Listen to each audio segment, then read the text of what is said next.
So let's set the scene. You mentioned you said Bitcoin's a black hole. Yes. And I was like, no, I think Bitcoin is the singularity, which is kind of the same thing. I think like it's two concepts. Bitcoin is the black hole, but there is a singularity. And full disclaimer, neither of us are physicists. And so we're going to butcher some physics concepts today. How the fuck do you know I'm not a physicist? Visually. I got a C in physics. You're too good looking. I got a C in physics at school. I was shit. But I am a bit of a space nerd. So I listen to, I think his name's Matthew Sutter. He's got a thing called Ask a Spaceman. He's like, it's like the what Bitcoin did version of astrophysics. He does it for dumbasses. And it's amazing. I watch every space documentary. I just watched the one on, it was on Netflix where they were trying to photograph the black hole. Yeah. Yeah, amazing. That was really good. So you said Bitcoin is a black hole. I was like, Bitcoin is the goal is the singularity. I assume if we Googled this, somebody else has probably already come up with this concept and written about it.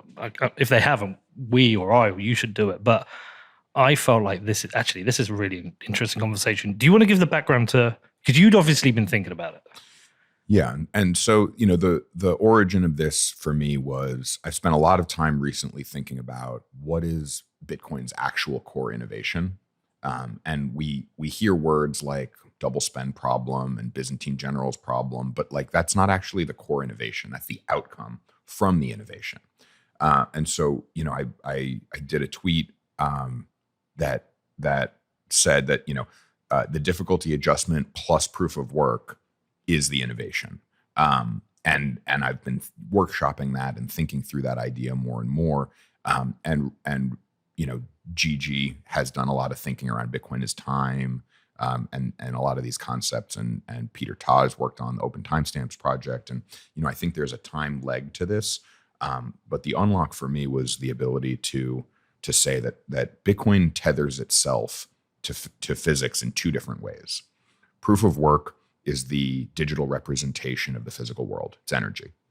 And the difficulty adjustment is the representation of time, because we cannot deviate from the target of an average block time of 10 minutes. And so the combination of the tether to the physical world and the tether to time in tandem has solved the Byzantine generals problem, has solved the double spend problem, has solved all of these sort of more of the computer science component of the project. But it's really those two core innovations, first and foremost, that has allowed Bitcoin to be an order of magnitude or multi-order of magnitude improvement on some of the existing technology stack. And that's, for me, why it starts to look like a black hole. Right. Okay. Let's go back a step.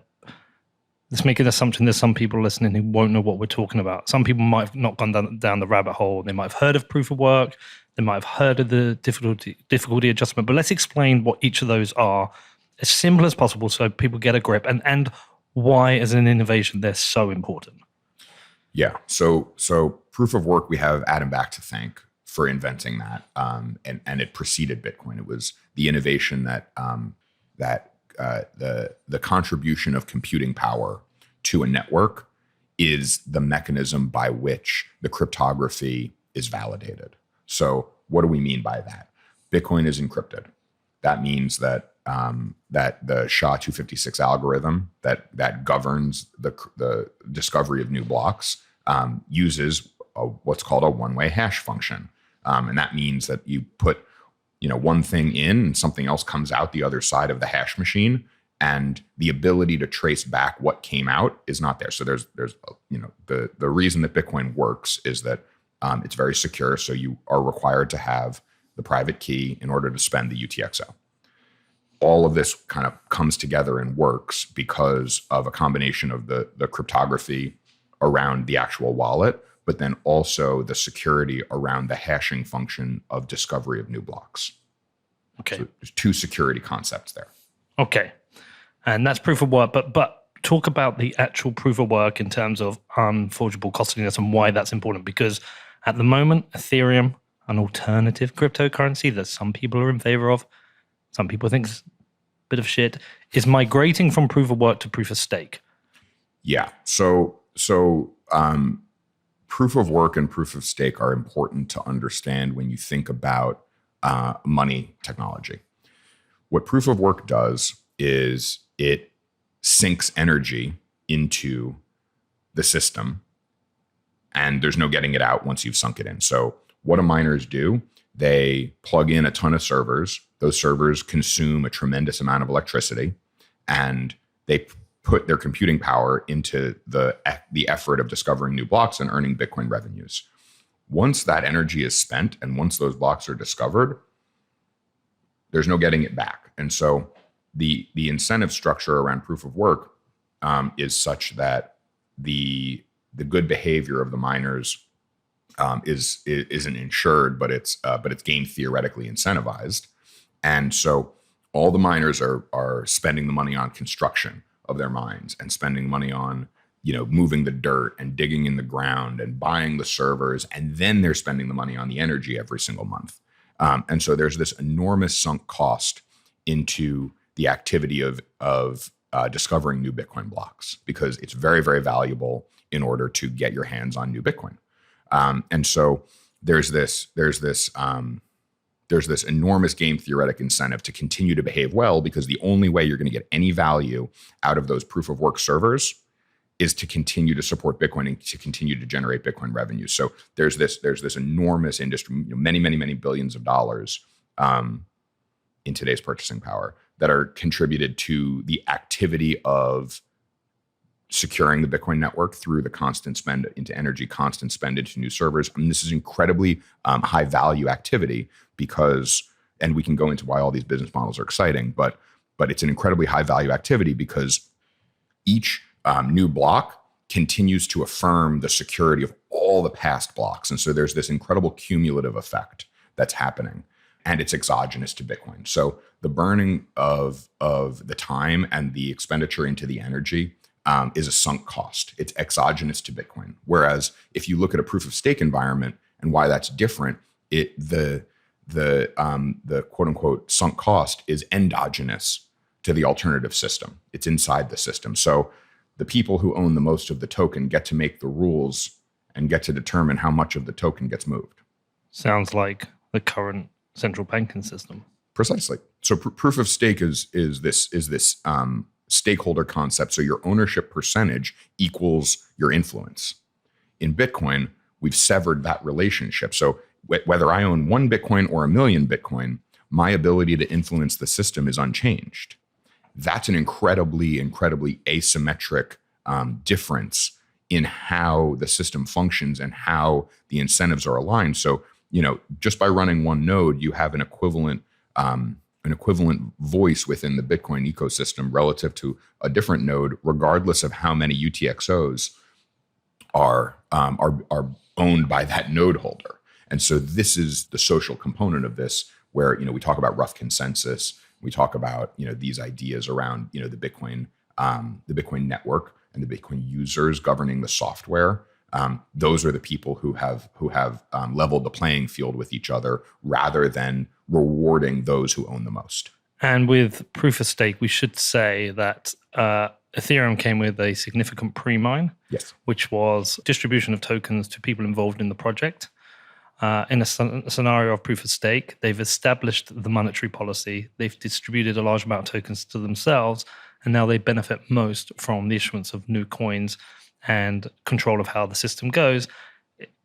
I see how someone could argue that they've essentially established a blockchain-based kleptocracy. So I'll tell you a brief story about the summer of 2020. Okay. When I was in a clubhouse room that was screaming about Bitcoin and Ethereum, and everyone was arguing with each other. And I think it was American Hodl who was speaking at the time, and he sort of ran through exactly what you said. He said, well, there's this huge pre-mine, and now the large holders of the token are introducing rules that make the large token holders the rule makers and the deciders of how everything works. And there was a kid who had to be probably 19 or 20, who was a big Ethereum maxi, and he was like, wait, that's how it works. And so it was clear that he'd come into Ethereum later, hadn't understood kind of the history, the Tao, the mechanisms at play, across that historical context, and was in this room with a bunch of toxic maximalists who showed him kind of, this is what the system that you're assigning your time to. Because at the end of the day, money is a representation of your life. It is your time. And I think his eyes were open to this idea that maybe the system that he was opting into didn't deliver on the value proposition that he expected. It was very shocking and very challenging for him, but ultimately positive, because he was able to understand that Bitcoin by design does not function that way. It does not reward, economies of scale to the large holders. Yeah. It is a naturally centralizing force within an ecosystem that purports to be decentralized. Proof of stake is fundamentally centralizing and fundamentally untenable on any long-term basis to support any kind of positive sum economy. And people will talk about fair distribution. You can't have equality in distribution, but you can have a fairer model. And the distribution of coins via proof of work is the fairest that we have. It's the fairest consensus mechanism we have, because you have to work for the coins, whereas in a proof of stake system, it's less fair because you don't have to work. Yeah, I think that this goes back to this idea of exogenous versus endogenous. Yeah. Bitcoin is a fully exogenous from inception ecosystem, and I think there's a bit of an immaculate conception thing happening for Bitcoin as well, where the being the first fully proof of work, fully maybe not, it wasn't decentralized the first day, but progressively decentralized open network with fair distribution. I think that with each subsequent attempt at, I think back to like Grin was a quote unquote fair launch coin. And so, what we found is that simply by not being first, the ability to overtake Bitcoin's decentralization of coin distribution is not possible. And I think one of the outputs of this is going to be, we have the merge coming for ETH soon. It is moving to proof of stake.